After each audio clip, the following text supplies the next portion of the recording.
प्रश्न नंबर दूसरा स्टार्ट करते हैं। आसान क्वेश्चन है, ध्यान से समझिएगा। कहा गया है कि ए बी सी डी एक समचतुर्भुज है। आपको एक समचतुर्भुज मिला है ए बी सी डी। तो जैसे मान लो कि ये मुझे एक समचतुर्भुज दिया है, ठीक है, ए बी सी डी, मतलब इसके अंदर समचतुर्भुज के सारे गुण हैं।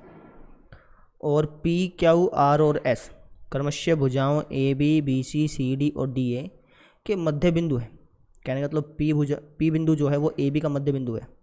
तो ए बी का मध्य बिंदु है पी, इसी तरीके से बी सी का मध्य बिंदु है क्यू, सी डी का मध्य बिंदु है आर, और इसका मध्य बिंदु है एस। हमें दर्शाना है कि चतुर्भुज पी क्यू आर एस एक आयत होगा। पी क्यू आर एस, अगर मैं इन सभी मध्य बिंदुओं को जोड़ दूं तो ये एक आयत बनेगा, ऐसा मुझे दर्शाना है भाई। अब आयत दर्शाने के लिए मैंने आपको दो गुण लिखवाए थे, दो स्पेशल गुण, आपको याद हो तो। एक गुण तो मैंने लिखवाया था कि इसका एक कोण 90 डिग्री होता है ना भाई। किसी भी चतुर्भुज को अगर मुझे आयत दर्शाना है ना, तो एक काम कर दें, उसका एक कोण 90 डिग्री दिखा दें। अच्छा, दूसरा गुण मैंने लिखवाया था कि इसके विकर्ण बराबर होते हैं, लेकिन वो गुण थोड़ा सा गलत था, उसको आप मिटा दीजिए। उसकी जगह लिख दिए कि इसके आमने सामने की भुजाएं बराबर होती हैं। आमने सामने की भुजाएं बराबर होती हैं। पता भी है यार कि आमने सामने की भुजाएं बराबर भी होती हैं। वैसे विकर्ण भी बराबर होते हैं आयत के, ऐसा जरूरी नहीं कि विकर्ण बराबर नहीं होते, विकर्ण बराबर होते हैं, लेकिन सिर्फ आप विकर्णों को बराबर दिखा करके किसी को आयत नहीं कह सकते। मैंने पिछली बार आपको क्या कहा था कि भाई अगर किसी चतुर्भुज को मुझे आयत दर्शाना है ना, तो उसके अंदर मैं विकर्ण को बराबर दिखा दूँ तो वो आयत बन जाएगा। नहीं, ऐसा ज़रूरी नहीं होता, ठीक है। अगर विकर्ण बराबर हों तो वो आयत नहीं बनता, ठीक। तो उसकी जगह आप ये लिखो, क्योंकि जब आप किसी भी आकृति में ये दोनों गुण दिखा देंगे ना, तो वो पक्की बात है वो आयत ही बनेगा, इसके अलावा कुछ बन ही नहीं सकता। बात समझ में आ रही है? यानी अगर मुझे पी क्यू आर एस को एक आयत दर्शाना है ना, तो मुझे काम करना पड़ेगा, मुझे इसका एक कोण 90 डिग्री दिखाना पड़ेगा और इसके आमने सामने की भुजाओं को बराबर दिखाना पड़ेगा। जैसे ये दोनों गुण दिखा दूंगा तो ये अपने आप ही हमारा आयत बन जाएगा। अब इसको दिखाओगे कैसे? इसके आमने सामने की भुजाओं को बराबर कैसे दिखाओगे? तो इसके लिए हम एक काम करेंगे, हम AC को जोड़ देंगे, ठीक है। अब AC को जोड़ने से क्या होगा, ये क्वेश्चन आपका पहले क्वेश्चन जैसा बन जाएगा, ठीक है ना।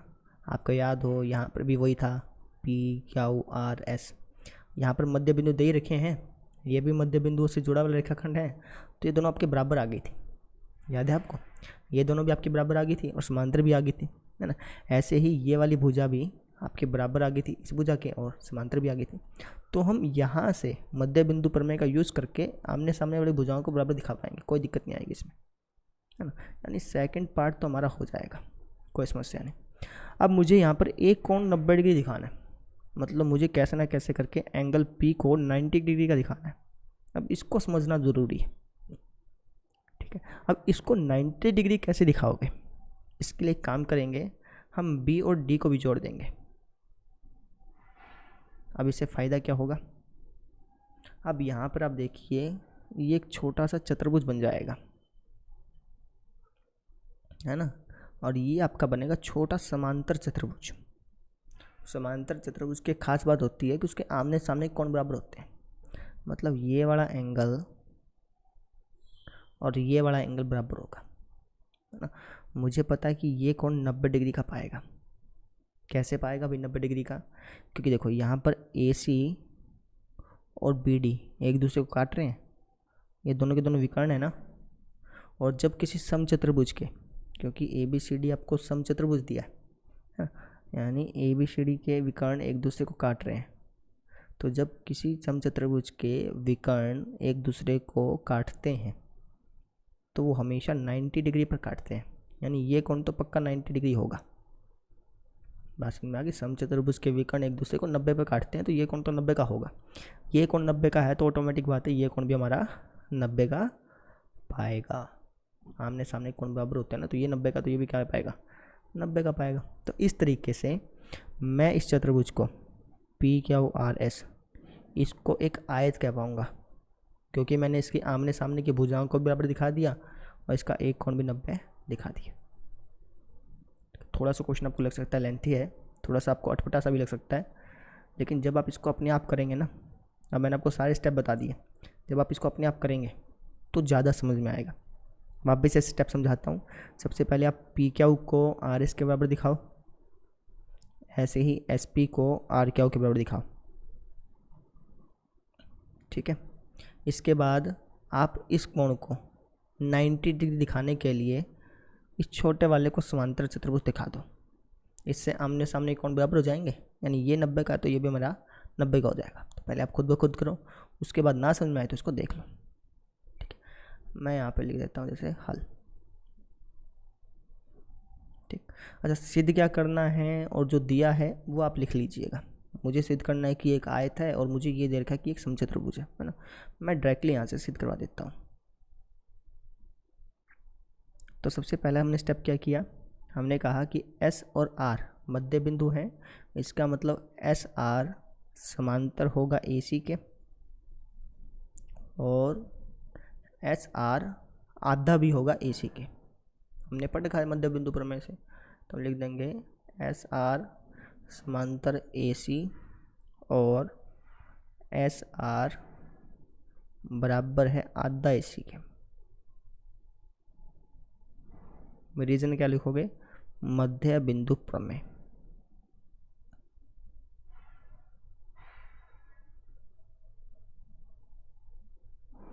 ठीक है। अब इसी तरीके से पी क्यू ये भी समांतर हो जाएगा ए सी के और आधा भी हो जाएगा, तो इसके लिख दो पी क्यू समांतर ए सी होगा और पी क्यू आधा हो जाएगा ए सी के। रीजन मध्य बिंदु प्रमेय, ठीक है। अब इसके अंदर क्या हुआ कि भाई एस आर ए सी के समांतर है, पी क्यू भी ए की समांतर है, तो इसका मतलब एस आर और पी क्यू ये भी समांतर हुए, ठीक है। और एस आर बराबर है हाफ ए सी के, पी क्यू भी बराबर है हाफ ए सी के, मतलब ये दोनों सेम चीज़ के बराबर है, तो इसका तो ये दोनों ही बराबर हुए,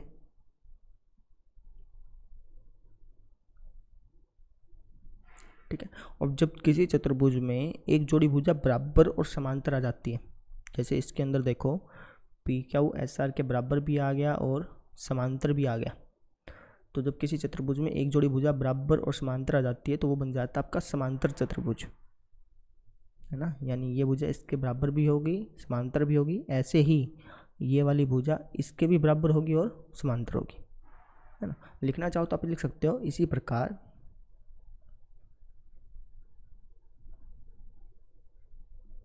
ये जो भुजा है एस पी, ये आर क्यू के समांतर भी हो जाएगी और बराबर हो जाएगी, एस पी समांतर हो जाएगी आर क्यू के और एस पी बराबर हो जाएगी आर क्यू के।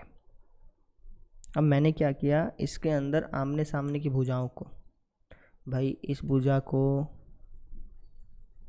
इस भुजा के आमने सामने की भुजाओं को मैंने बराबर दिखा दिया ना, ये वाली भुजा इस भुजा के बराबर दिखा दी, बराबर भी होगी और साथ साथ समांतर भी होगी, है ना। तो ये हमने कर दिया। अब मेरा दूसरा काम क्या रह गया कि कैसे ना कैसे करके इस छोटे वाले त्रिभुज को, छोटे वाले चतुर्भुज को, इस छोटे चतुर्भुज को समांतर चतुर्भुज दिखाया जाए, क्योंकि जब समांतर चतुर्भुज दिखाओगे तभी तो आप कह पाओगे कि इसके आमने सामने कौन बराबर हैं। समांतर चतुर्भुज के आप कैसे कह पाओगे कि ये सामने सामने कौन बराबर होंगे, तो सबसे पहले तो आपको दिखाना पड़ेगा कि ये छोटा वाला चतुर्भुज एक समांतर चतुर्भुज है ना। तो इसके लिए आप क्या करो, इसका नाम दे दो, जैसे इसका नाम दे दो कुछ भी अपनी मर्जी से, GHI दे दो, GHI। तो हम क्या कहते हैं कि भाई PG जो है वो समांतर मिलेगा HI के। क्यों भाई, क्योंकि देखो आपने PQ को AC के समांतर दिखाया था, ये रहा, दिखाया था ना, इस पूरी भुजा को इस पूरी भुजा के समांतर दिखा दिया था। और जब दो भुजाएं समांतर होती हैं तो आप उसको चाहे कितना छोटा कर लो, कितना ही बड़ा कर लो, जब पी क्यू और ए सी समांतर हैं तो इसको मैं चाहे जितना छोटा कर लूँ और जितना भी बड़ा कर लूँ, चाहे ये समांतर ही रहेंगे। यानी अगर पी क्यू को मैं पी जी भी कर दूँ ना, और इस पूरे ए सी को अगर मैं एच आई जितना भी छोटा कर दूँ, तब भी ये समांतर रहेंगे। यानी ये भुजा इसके समांतर होगी। ठीक है, ऐसे ही आप इस भुजा को इस भुजा के समांतर कह सकते हो। भाई ये दोनों समांतर हैं तो इसी प्रकार से ये दोनों भी समांतर होंगी, क्योंकि ये पूरी भुजा इस पूरी भुजा के समांतर है। मध्य बिंदु पर में से अगर आप करते हैं तो ये पूरी भुजा इस पूरी भुजा के समांतर आती है ना, तो ये वाली छोटी भुजा इस छोटी भुजा के समांतर होंगी। तो जब आमने सामने की भुजाएं समांतर हैं तो ये हमारा बन जाएगा समांतर चतुर्भुज, और ये मुझे दर्शाना था। तो मैं क्या लिखूँगा, मैं लिखूँगा कि अब चतुर्भुज, इसका नाम क्या है, P G H I, P G H I में हमने क्या देखा कि भाई पी जी समांतर होगी एच आई के, पी जी समांतर है एच आई के, व पी आई समांतर है जी एच के।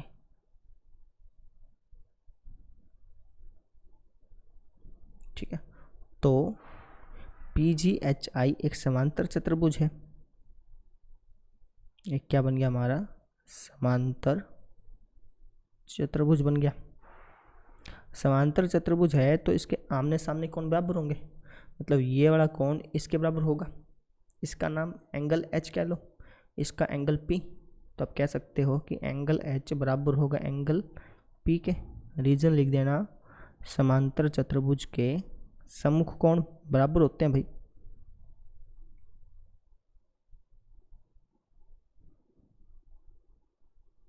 ठीक है, अब एंगल एच कितना है, ये तो 90 डिग्री है। ठीक है, एंगल पी का मुझे पता नहीं, एंगल पी तो मुझे निकालना है। अब एंगल एच 90 डिग्री क्यों है ये भी मैं बता चुका हूँ, क्योंकि ए बी सी डी आपको एक समचतुर्भुज दिया था, तो समचतुर्भुज के विकर्ण एक दूसरे को 90 डिग्री पर काटते हैं। तो इन दोनों ने एक दूसरे को 90-90 पे काटा, तो ये 90 का तो होगा ना। अब ये 90 का है तो ऑटोमेटिक बात है ये भी हमारा 90 का पाएगा। बात समझ में आ रही आपको? तो इसलिए मैंने कहा कि एंगल एच 90 का है। अब रीजन लिख देना कि समचतुर्भुज के विकर्ण परस्पर 90 डिग्री पर समद्विभाजित करते हैं।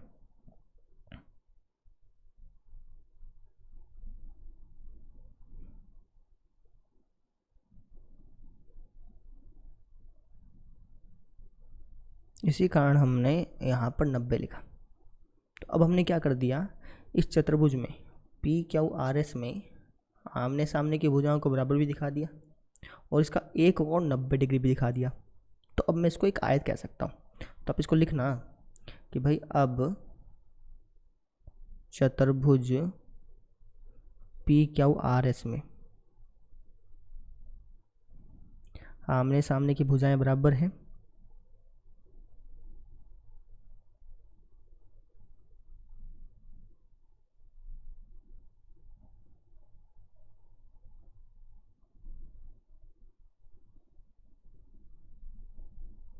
वह एक कोण 90 डिग्री का है।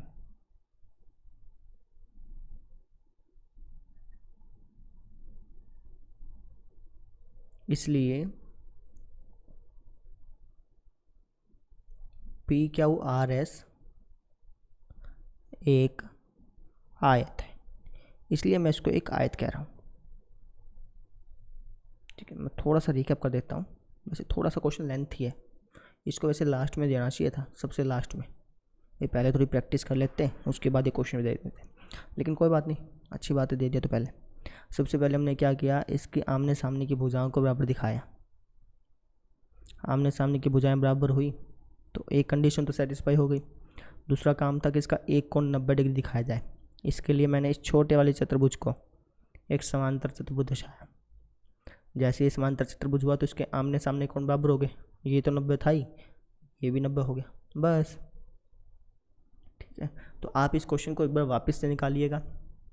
ठीक है, और उसके बाद आपको ये क्वेश्चन अच्छी तरह समझ में आएगा। है ना। सिर्फ देखने से कोई क्वेश्चन समझ में नहीं आता, और स्पेशली ये तो आएगा ही नहीं। सिर्फ आप इसको देखते जाएंगे तो ये समझ नहीं आएगा, खुद ब खुद निकालिए, जहाँ अटके ना उसको वापस से देख लीजिएगा। और अगर आपको ये तरीका ना समझ में आए तो दूसरे तरीके से भी इसको कराया जा सकता था, तो आप बता दीजिएगा। लेकिन दूसरा तरीका थोड़ा सा लेंथी है, ये मैंने सबसे छोटा तरीका कराया था। ठीक, तो बस ऐसे आपने करना था इसको। तो प्रश्न नंबर 3 देखो। ठीक है, कह रखा है कि ABCD एक आयत है। आपको एक आयत दिया है ABCD, तो साथ साथ आकृति बनाते हैं। जैसे मान लो कि ये आयत है, ये है ABCD, जिसमें P, Q, R और S क्रमशः भुजाओं AB, BC, CD, DA के मध्य बिंदु हैं। मतलब AB का मध्य बिंदु है P, BC का मध्य बिंदु है Q, CD का मध्य बिंदु है R और DA का मध्य बिंदु है S। ये भी आपको मिला हुआ है। हमें दर्शाना है कि चतुर्भुज PQRS एक समचतुर्भुज है। यानी अगर मैं इन सभी पॉइंट्स को जोड़ दूं तो जो आकृति बनेगी वो एक समचतुर्भुज होगी, ऐसा दर्शाना है। समझ रहे हो? मतलब PQRS को आपने समचतुर्भुज दर्शाना है भाई। तो इसको समचतुर्भुज कैसे दर्शाओगे? अब समचतुर्भुज के 2 गुण लिखवाए थे मैंने आपको स्टार्टिंग वाले लेक्चर में। मैंने आपको कहा था कि समचतुर्भुज के अंदर 2 स्पेशल गुण होते हैं। पहला गुण लिखवाया था कि इसकी सभी भुजाएं बराबर होती हैं।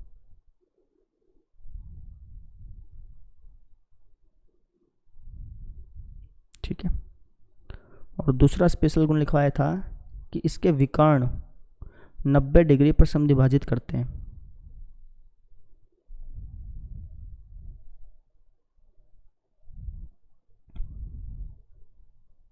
ठीक, तो अगर मुझे किसी आकृति को समचतुर्भुज दर्शाना है ना, तो उसके अंदर ये दोनों गुण होने चाहिए। जैसे मुझे यहाँ पे PQRS को एक समचतुर्भुज दर्शाना है ना, तो इसके अंदर भी 2 गुण होने चाहिए। पहला गुण होना चाहिए इसकी सभी भुजाएं बराबर होनी चाहिए, मतलब मुझे इसकी सभी भुजाओं को बराबर सिद्ध करना पड़ेगा। ठीक है, दूसरा गुण क्या होना चाहिए कि इसके विकर्ण 90 डिग्री पर समद्विभाजित करने चाहिए। कहने का मतलब जब मैं PR और SQ, ये दोनों विकर्ण है ना, इनको जब मैं जोड़ूंगा तो ये दोनों परस्पर समद्विभाजित भी होने चाहिए और 90 डिग्री पर समद्विभाजित होने चाहिए। समझ रहे हो? यहाँ पर जो कोण बनने चाहिए वो 90-90 के बनने चाहिए। बात समझ में आ गई? तो इसको दिखाओगे कैसे? तो सबसे पहले मैं थोड़ा इरेज कर दूँ इसको मैं। तो पहला स्टेप हमारा ये है कि यार इसकी सभी भुजाओं को बराबर दिखाना है ना। तो इसकी सभी भुजाओं को बराबर दिखाने के लिए हम यहाँ पर बनने वाली चारों त्रिभुजों को सर्वांग से दिखा देंगे। यहाँ पे 4 त्रिभुज बन रही है ना, एक तो आपकी ये वाली त्रिभुज बन रही है। ठीक है, एक आपकी बन रही है ये वाली, ऐसे ही ये वाली त्रिभुज है।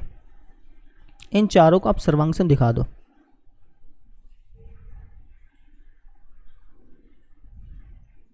जैसे ही आप इन चारों को सर्वांग दिखा दोगे ना, तो आप कह पाओगे कि ये भुजा इसके बराबर है, ये भुजा इसके बराबर है, ये भुजा इसके बराबर है। यानी चारों भुजाएं अपने आप में बराबर हो जाएंगी। कब कैसे होंगी? जब आप इन चारों त्रिभुजों को सर्वांग में दिखाओ। बात समझो? यानी एक काम तो यहाँ से हो गया, सभी भुजाएं बराबर होगी। दूसरा, इसके विकर्णों को 90 डिग्री पर समद्विभाजित दिखाना है। मतलब मुझे PR को, जो इसका विकर्ण है, और SQ को, इन दोनों को 90-90 डिग्री पर समद्विभाजित दिखाना है भाई। ठीक है, अब इसको कैसे दिखाओगे? तो इसके लिए आप काम करना, ये छोटी वाली त्रिभुज ले लेना, इस छोटी त्रिभुज को इस छोटी त्रिभुज के सर्वांग में दिखा देना। ठीक है ना, चारों को 90 डिग्री दिखाने की जरूरत नहीं है, सिर्फ 2 भी दिखा दोगे तब भी काम चल जाएगा आपका। 1 भी दिखा दो तब भी चल जाएगा ना, क्योंकि 1 90 का होगा तो ये भी 90 का होगा, इसके शेष सभी कोण भी 90-90 के हो जाएंगे सारे के सारे। ठीक है, तो आप क्या काम करना, ये 2 छोटी छोटी त्रिभुज ले लेना, एक ये वाली और एक ले लेना ये वाली त्रिभुज। बात समझ में आ रही है आपको? ये वाली त्रिभुज ले लेना एक, तो एक ले लेना आप ये वाली त्रिभुज, और इन दोनों को दिखाना सर्वांग सम। जैसे ही ये दोनों सर्वांग सम होंगी तो ये वाला कोण इस कोण के बराबर हो जाएगा, और मुझे पता है कि इन दोनों कोणों का जोड़ 180 होगा रैखिक युग्म के हिसाब से, तो वहाँ से 90-90 निकलाएंगे। ठीक है, स्टेप समझ गए। पहला स्टेप क्या है कि आप इन चारों त्रिभुजों को सर्वांग सम दिखाओ। दूसरा स्टेप क्या है कि आप इन दोनों त्रिभुजों को सर्वांग सम दिखाओ। ठीक है, चारों त्रिभुजों को सर्वांग सम दिखाओगे तो चारों भुजाएं बराबर हो जाएंगी। जब आप इन दोनों त्रिभुजों को सर्वांग सम दिखाओगे, ये दोनों ग्रीन ग्रीन वाले को, तो ये दोनों कोण आपके 90-90 आ जाएंगे। तो बस आपका काम बन गया। ठीक है, करोगे कैसे वो देखो। तो सबसे पहले तो आप खुद ब खुद ट्राई कीजिए, निकालने की कोशिश कीजिए, उसका देख लीजिएगा। ठीक है, तो सबसे पहले हमें दिया क्या है, हमें ABCD एक आयत दिया है जिसमें PQRS क्रमशः भुजाओं ABBCCDDA के मध्य बिंदु है। तो यहाँ पर अपने आप लिख लीजिएगा। फिर हमें सिद्ध क्या करना है वो भी लिख लीजिएगा। सिद्ध क्या करना है भाई, PQRS एक समचतुर्भुज है, ऐसा सिद्ध करना है। तो मैं यहाँ डायरेक्टली सिद्ध करा देता हूँ। तो अब सिद्ध कैसे करोगे, मैंने कहा कि इन चारों त्रिभुजों को सर्वांग सम दिखाओ। इसके लिए आप क्या काम करना, कोई भी दो त्रिभुज सर्वांग सम दिखा देना। जैसे भाई मैं ये वाले त्रिभुज सर्वांग सम दिखा देता हूँ, मान लो इस त्रिभुज के, है ना। इन दोनों को सर्वांग सम कैसे दिखाओगे, देखो मुझे पता है यार ये वाला भाग इसके बराबर होगा। क्यों, क्योंकि P मध्य बिंदु है। मध्य बिंदु क्या करता है, आधा आधा बांट देता है, मतलब AP बराबर हो गया PB के। ऐसे ही ये वाला भाग इसके बराबर होगा। ये क्यों भाई, क्योंकि आयत है तो आयत में आमने सामने की भुजा बराबर होती है, यानी ये पूरी भुजा DA बराबर है इस पूरी भुजा CB के, है ना। तो अगर मैं DA का आधा कर दूंगा और CB का भी आधा कर दूंगा तो इनका आधा आधा भाग भी बराबर होगा। भाई ये पूरा पूरे के बराबर है तो इसकी आधी भुजा के तो बराबर होगी ना। ठीक है, अच्छा भाई, और ये कोण 90 का है क्योंकि हमें आयत दे रखा है ABCD, आयत है तो इसका प्रत्येक कोण 90 डिग्री होता है। तो ये कोण 90 है तो ये भी 90 का है। ठीक है, तो साइड एंगल साइड से मैं इन दोनों त्रिभुजों को सर्वांग सम दिखा दूंगा। ये दोनों सर्वांग सम होंगी तो SP बराबर आ जाएगा PQ के। ऐसे ही PQ बराबर आ जाएगा RQ के।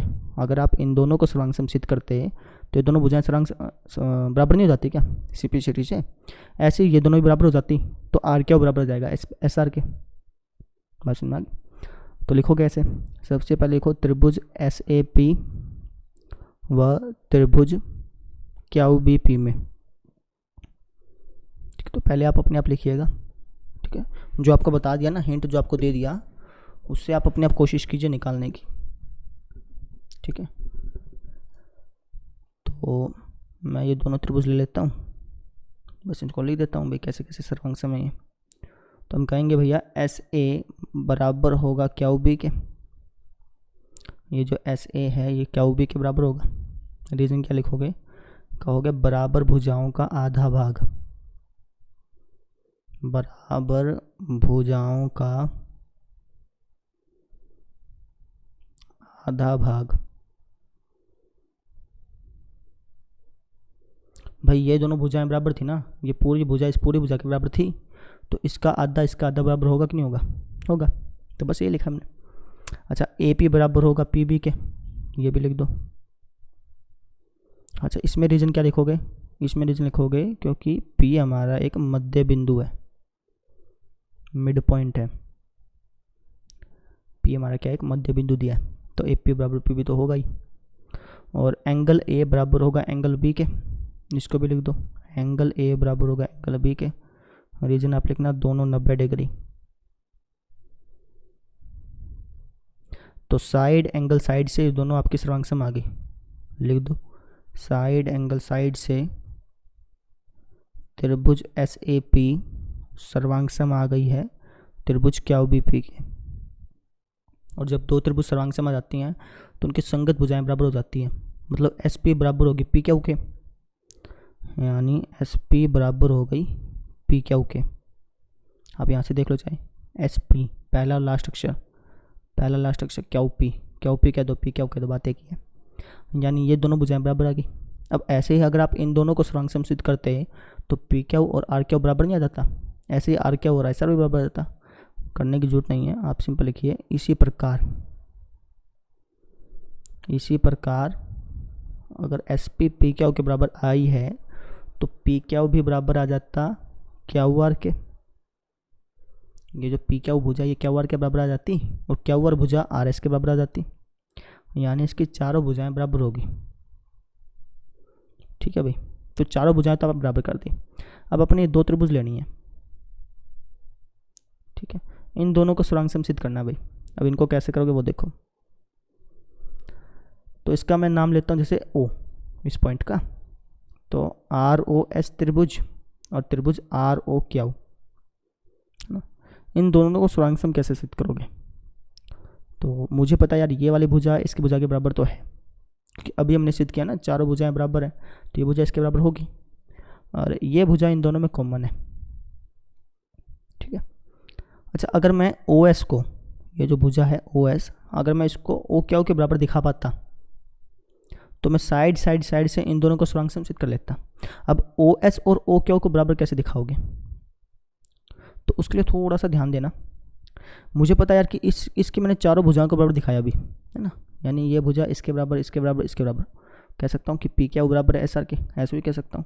चारों भुजाएं बराबर हैं तो वैसी बात है कि आमने सामने की भुजा बराबर है ना, ये भुजा इसके बराबर है, ये भुजा इसके बराबर है। और जिस चतुर्भुज में आमने सामने की भुजाएं बराबर होती हैं उसको हम बोलते हैं समांतर चतुर्भुज। क्या बोलते हैं? समांतर चतुर्भुज। ठीक है, तो ये हमारा पी क्यू आर एस जो है ना, ये एक समांतर चतुर्भुज भी बन गया। ये हमारा एक समांतर चतुर्भुज भी बन गया है। अब समांतर चतुर्भुज की एक खास बात होती है कि उसके विकर्ण जो है ना वो समद्विभाजित करते हैं। उसके विकर्ण क्या करते हैं? समद्विभाजित, यानी ये भाग इसके बराबर है और ये वाला भाग इसके बराबर है। तो इस तरीके से मैं कह पाऊंगा कि एस ओ बराबर होगा ओ क्यू के। बस फिर अपना साइड लगा के इन दोनों को सुरंग सिद्ध कर देना। तो पहले आप खुद ब खुद करें, उसके बाद ना निकले तो देख लेना। तो मैं लिखूंगा कैसे वो देखो। मैं कहूँगा भाई इस चतुर्भुज की आमने सामने की भुजाएं बराबर हैं।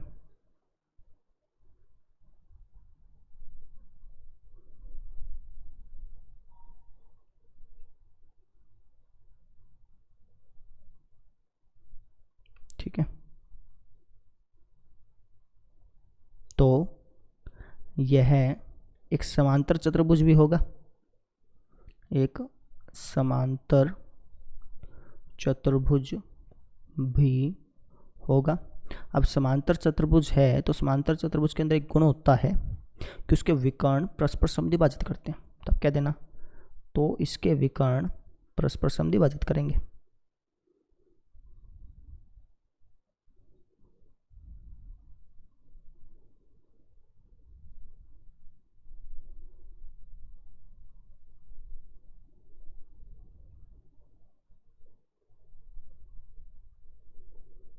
ठीक है, इसका मतलब एस ओ बराबर हो गया ओ क्या ओके, ओ आर बराबर हो गया ओ पी के। बस हम यही चाहिए था, बाकी करते जाओ अपना। ठीक है, अब क्या करोगे? ये दोनों त्रिभुज लोगे, त्रिभुज आर ओ एस व त्रिभुज आर ओ क्यू में क्या क्या बराबर है भाई? सर ओ एस बराबर है ओ क्यू के, ओ एस बराबर हो जाएगा ओ क्यू के। क्यों बराबर हो जाएगा? क्योंकि अभी हमने कहा ना कि समांतर चतुर्भुज के विकर्ण परस्पर समद्विभाजित करते हैं। तो आप लिख दो कि भैया ये समांतर चतुर्भुज के विकर्ण है, समांतर चतुर्भुज के विकर्ण है। ठीक है, इसी तरह ओ आर बराबर होगा ओ आर के, भाई दोनों में ही कॉमन है। रीजन लिख दो आप उभयनिष्ठ। ठीक है, एस आर बराबर होगा आर क्यू के, ये मैंने अभी सिद्ध किया। ये कहाँ गया अपना? एस आर बराबर होगा आर क्यू के। इन दोनों भुजाओं को, चारों भुजाएं बराबर है ना, तो अभी सिद्ध किया, बस लिख दो अभी सिद्ध किया।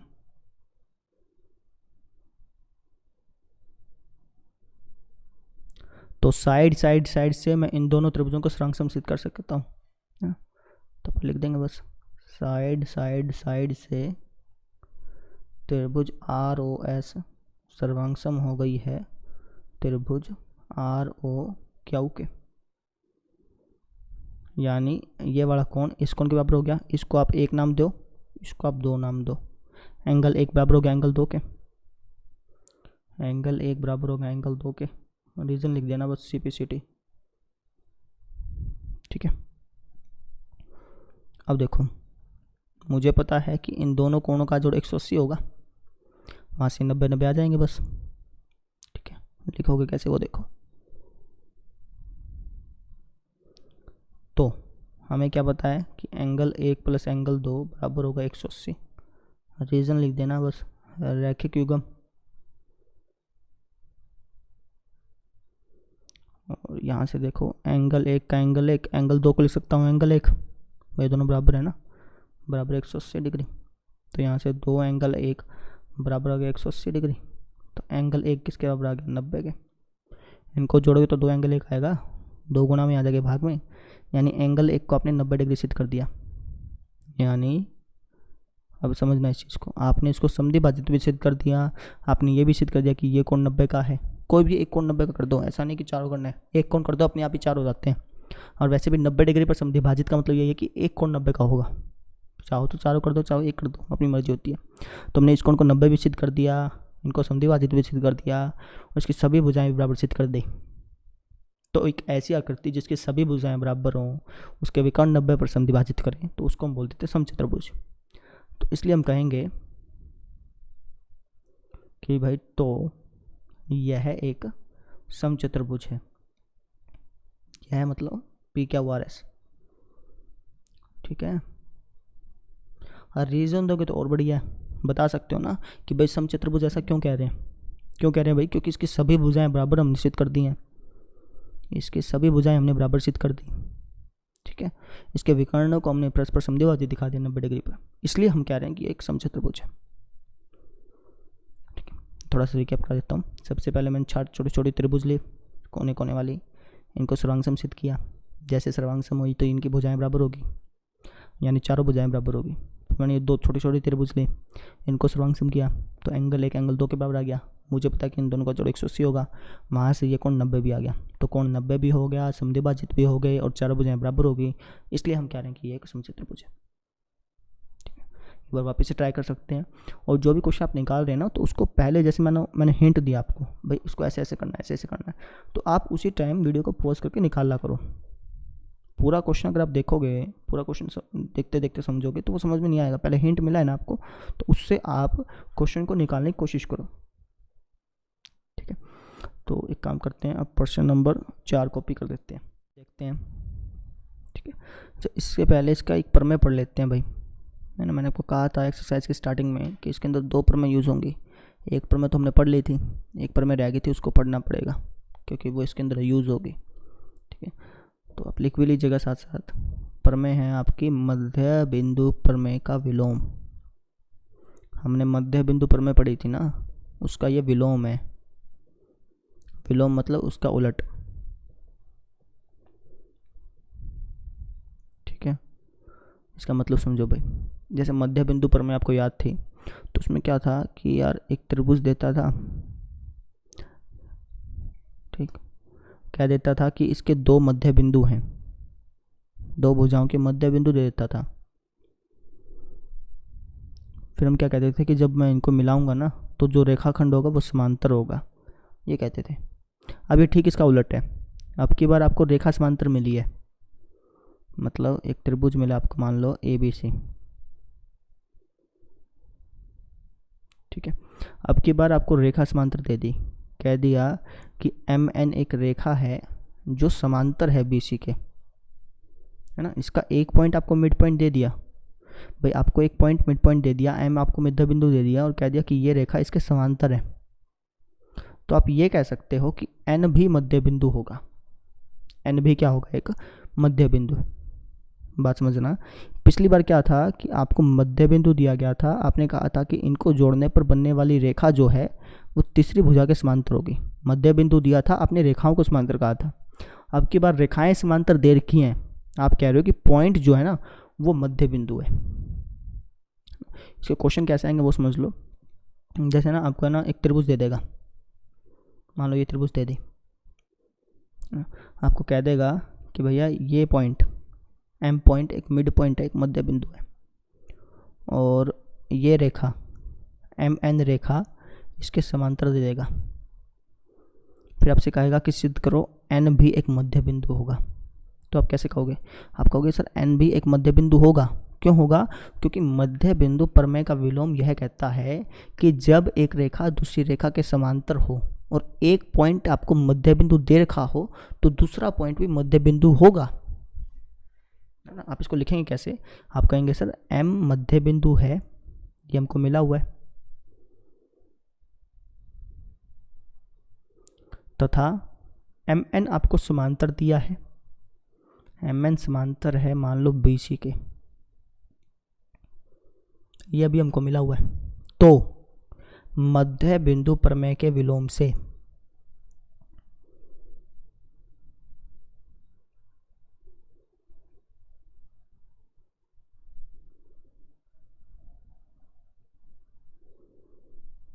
मैं कह सकता हूं कि एम एन समांतर होगा बी सी के। मैं एम एन को समांतर दिखा सकता हूं, सॉरी एम एन तो समांतर है यार, है ना। मैं कह सकता हूं कि एन भी मध्य बिंदु होगा, एन भी मध्य बिंदु होगा।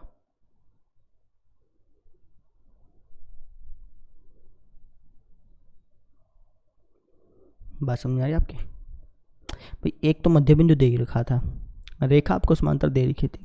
अब की बार आपने क्या कहा कि दूसरा बिंदु भी मध्य बिंदु होगा, दूसरा बिंदु भी मध्य बिंदु होगा। कहने का मतलब ये वाला भाग इसके बराबर पाएगा, है ना। अभी मैं क्वेश्चन समझाता हूँ, ज़्यादा समझ में आएगा आपको। तो जैसे ये वाला क्वेश्चन है, क्वेश्चन नंबर 4, इसमें कहा है कि ए बी सी डी एक समलंब है। ए बी सी डी आपको एक समलंब दे रखा है,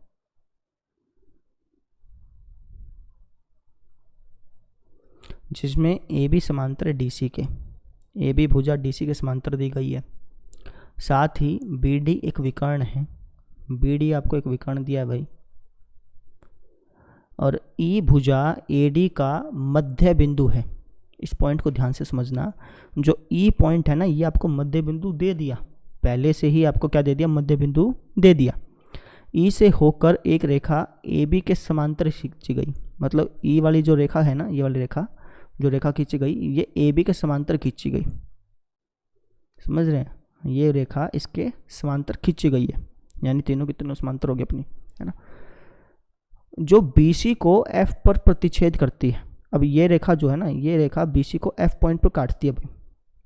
हमें दर्शाना है कि एफ भुजा बी सी का मध्य बिंदु है, हमें दर्शाना है जो एफ पॉइंट है ना, ये भुजा बी सी का मध्य बिंदु है। ठीक है, वापिस समझो, ई आपको मध्य बिंदु दे रखा है, कह रखा है कि ये रेखा इसके समांतर है, यानी अगर मैं इस पॉइंट को जी मान लूँ, समझना इस चीज़ को, ये रेखा इसके समांतर दे रखी है ना। जब रेखाएं समांतर होंगी तो बिंदु मध्य बिंदु कहलाएगा, यानी ये अगर मध्य बिंदु है, ये रेखा इसके समांतर है, तो हम कह सकते हैं ये जो पॉइंट है जी पॉइंट, ये भी मध्य बिंदु होगा। इसको मैं लिख दूं एक बार, ये भी क्या होगा? हमारा मध्य बिंदु होगा। क्यों होगा? मध्य बिंदु प्रमेय के विलोम से।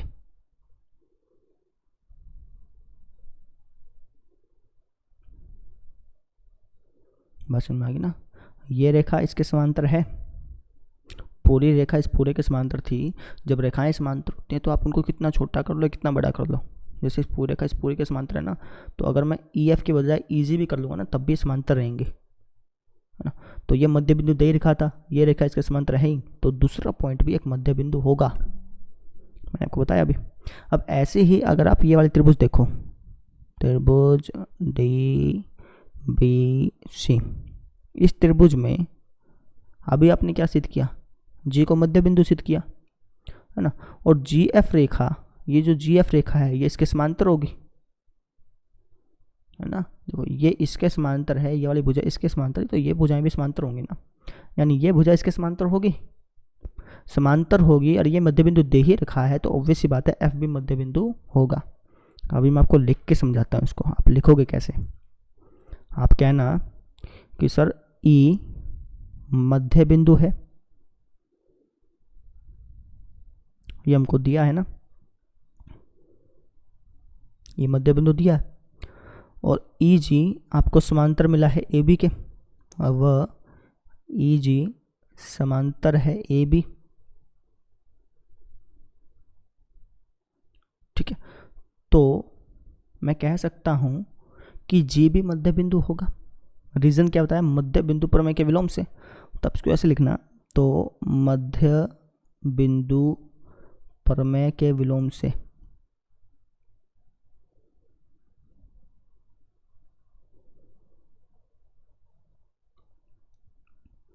आप कह सकते हो कि जी भी मध्य बिंदु होगा।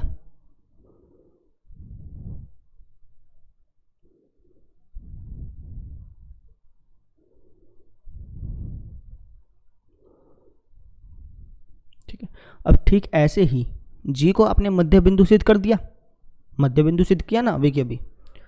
तो अब यहां पर जी मध्य बिंदु हो गया और जी एफ समांतर है डी सी के, तो इसको लिख दो, जी मध्य बिंदु है। अब क्या है, जी मध्य बिंदु है व जी एफ समांतर ए बी है। तो मध्य बिंदु प्रमेय के विलोम से आप क्या कह सकते हो कि एफ भी मध्य बिंदु होगा। मध्य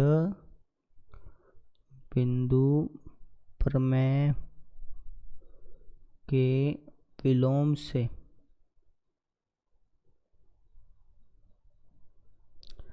एफ भी मध्य बिंदु होगा।